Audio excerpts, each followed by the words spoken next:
Hello जय मसी good afternoon happy new year यहाँ सबैजनालाई आज 26 जनवरी आज 2 तारिक म बहिनी हामी नेपाल गइरहेको छौँ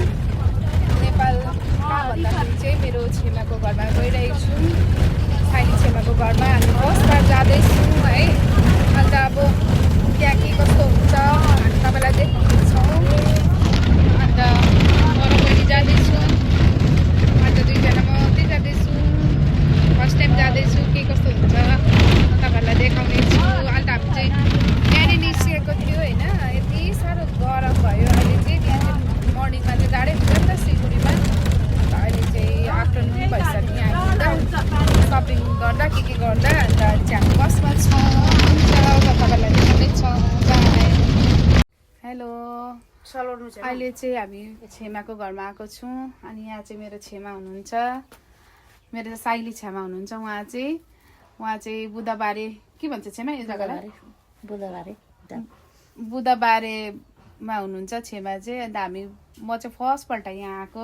एकदमै खुसी लाग्यो छेमालाई भेटेर अनि छेमालाई कस्तो लाग्यो हामीलाई भेटेर मलाई चाहिँ राम्रो लाग्यो अन्त अब हामी एकछिन घुम्नु निस्किरहेको छौँ बाहिर यहाँ चाहिँ बहिनी हामी 3 जना छौँ अब हामी एकछिन बसेर चाहिँ फेरि फर्किन्छौँ यो चाहिँ छेमाको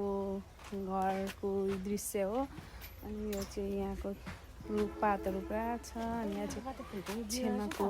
घर हो अन्त म तपाईँहरूलाई देखाउने छु अनि यहाँ चाहिँ यति बेसी हरियाली मजाको जग्गा रहेछ बुधबारै म चाहिँ फर्स्टपल्ट आएको चाहिँ छेमाको उयोहरू रोप्नु भएको छ छेमाले होइन यहाँ चाहिँ सुपारीको रुखहरू रहेछ हो त्यस्तो रहेछ एकदमै हरियाली बसिराख्नु जस्तो जग्गा रहेछ अनि यस्तो छ सबैतिर अन्त छेमाले चाहिँ यहाँ रुख यसरी सागहरू पनि रोप्नु भएको रहेछ अनि यसरी सिमीहरू फलिरहेको छ अन्त यस्तो छ है अन्त यो केलाको बोट छ है अनि यो चाहिँ फल्दै रहेछ यस्तो छ अनि छेमाको घर धेरै वर्षपछि आएको फर्स्ट टाइम आएको तर मलाई एकदमै मन पर्यो हरियाली यो चाहिँ नेपालको बुधबारी भन्ने जग्गा हो एकदमै राम्रो छ अनि मेरो छेमा चाहिँ एक्लै बस्नुहुन्छ नि त त्यही भएर चाहिँ हामी भेट्न आएको छेमालाई एकदमै राम्रो लाग्यो हामीलाई अब हामी एकछिन बसेर जानेछौँ यो चाहिँ हो रहरको दालको बोट हो यो चाहिँ सानोमा हामी पुरा खान्थ्यौँ हो अहिले यहाँ छेमाकोमा पनि रहेछ अनि यो देख्दा धेरै घरको याद आयो अनि यहाँनिर छेमाले रोप्नु भएको छ यसको नाम हो रहरको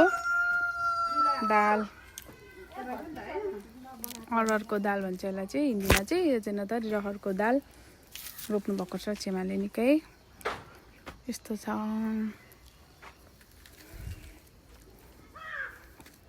यो चाहिँ यति मिठो लाग्छ कि काँचो खाँदा तर यो त सबै सुकिसकेछ नि त अन्त सुक्खा छ यस्तो छ यो रहरको दाल यो चाहिँ मेरो छेमाको गाउँ हो यहाँ चाहिँ मेरो छेमा बहिनी अन्त हामी चाहिँ यसरी घुम्नु गइरहेको छौँ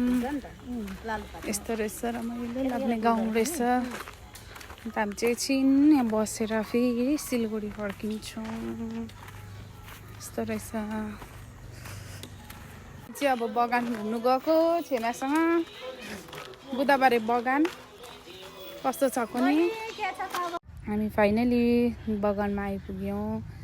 हामी हिँड्दै घुम्दै आएको थियौँ आइपुग्यौँ अब हामी एकछिन यहाँबाट फोटोहरू खिच्छौँ त्यहाँबाट चाहिँ जान्छौँ यति रमाइलो लाग्दो जग्गा रहेछ बुधबारे मलाई चाहिँ एकदमै मन पर्यो म चाहिँ पहिलोबार आएको बुधबारे चारलेदेखि बुधबारे जग्गा हुन्छ अब हामी फोटो खिचेर फर्किन्छौँ यहाँबाट यहाँ चाहिँ मेरो छेमा र बहिनी फोटो खिच्दैछ यो बगानमा यो बगानको नाम के हो छेमा बर्ने बगान अरे हो यो बुधबारेको बर्ने बगान यति राम्रो रहेछ अनि हामी चाहिँ इभिनिङ कति बजी 5 बज्नु लागेछ हामी आएको छौँ। कस्तो लाग्यो तँलाई यहाँ आएर? छेमा तपाईँलाई हामीसँग घुम्दा मजा आयो? हाम्रो छेमालाई फेरि छेमासँग फेरि हामी घुम्नु आउँछौँ। आज चाहिँ हामी यहीँ घुमेर फर्किन्छौँ। अन्त अब म पनि यहाँनिर जाँदैछु। हामी 3 जनाको फोटो लिन्छु म, किनभने हामी 3 जना मात्रै छौँ नि त, फोटो खिच्ने चाहिँ कोही छैन। अन्त अब हामी 3 जना यहाँ बगानमा भिडियो फोटो खिच्नेछौँ। आज चाहिँ हामी यहाँसम्म मात्रै घुमेको, किनभने हामीलाई फर्किनु ढिलो हुन्छ सिलगढी। आज 5 बज्नु लागिसकेको छ। अनि यस्तो छ यो बढ्नेको टी गार्डन, बुधबारे बढ्ने है छेमा। तपाईँहरू पनि आउनु भने यहाँ घुम्नु आउनुहोस्, एकदम राम्रो रहेछ। हुन्छ, बाई बाई बाई बाई छेमा।